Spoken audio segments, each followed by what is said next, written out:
बिस्मिल्लाहिर्रहमानिर्रहीम।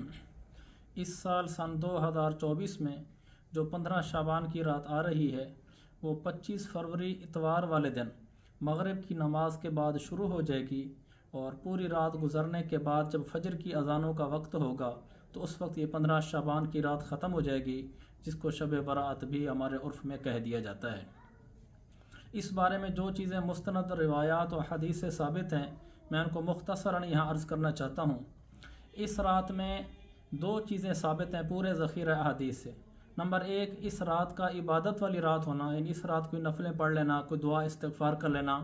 ये शुअबुल ईमान की हदीस नंबर 3554 से इसका ये साबित होता है कि इस रात में इबादत वगैरह करना साबित है। तफसील मेरे तफसीली क्लिप में देख लें जो नीचे दिया हुआ है।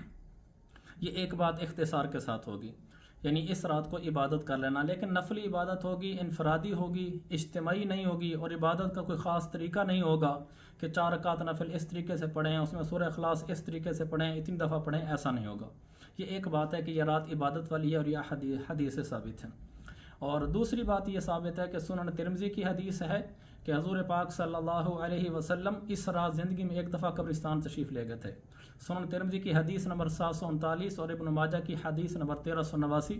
तो ज़िंदगी में आप अलैहिस्सलाम का एक दफ़ा इस रात को कब्रिस्तान जाना साबित है। लिहाजा अगर कोई आदमी अपनी ज़िंदगी में एक आध दफ़ा कब्रिस्तान चला जाता है, वहाँ मुर्दों के लिए दुआ इस्तिग़फ़ार वगैरह करके वापस आ जाता है और कुछ नहीं करता, तो ये बात भी शरीयत के मुताबिक होगी और हदीस से साबित होगी।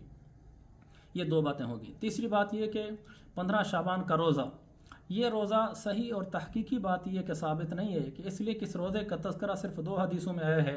एक इब्न माजा की हदीस नंबर 1388 और एक शुअबुल ईमान की हदीस नंबर 3822। उसमें सूमु नहारहा के अल्फाज आते हैं, लेकिन यह हदीस मुहद्दिसीन के नज़दीक शदीद ज़ईफ़ है। अगरचे बाज़ों ने इसको मौज़ू भी कहा है, ताहम शदीद ज़ईफ़ है, इसलिए यह रोज़ा न रखा जाए। और बाकी इस रात में कुछ ख़राबियाँ भी पाई जाती हैं कि लोग ये समझते हैं कि इस रात रूहें वापस आती हैं। रूहें जो जहाँ से चली गई हैं वो वापस नहीं आती। वमिन वराइहिम बरज़ख़ुन इला यौम युबअसून, सूरतुल मोमिनून की इस आयत से पता चलता है कि गई हुई रूहें वापस नहीं आती। लिहाजा ये नज़रिया खिलाफ़ कुरान है। बाकी इस रात आतिशबाजी करना और हलवा पकाना ये सब गैर शरई चीज़ें हैं। ये खुलासा था आज की रात, जो शब बरात की रात आज हफ्ता है, कल इतवार होगी, उसको आएगी। बस एक तो इस रात की इबादत साबित है और दूसरा जो मैंने तफसील से अर्ज़ किया है कि एक दफ़ा कब्रिस्तान जाना साबित है और 15 शबान का रोज़ा न रखा जाए।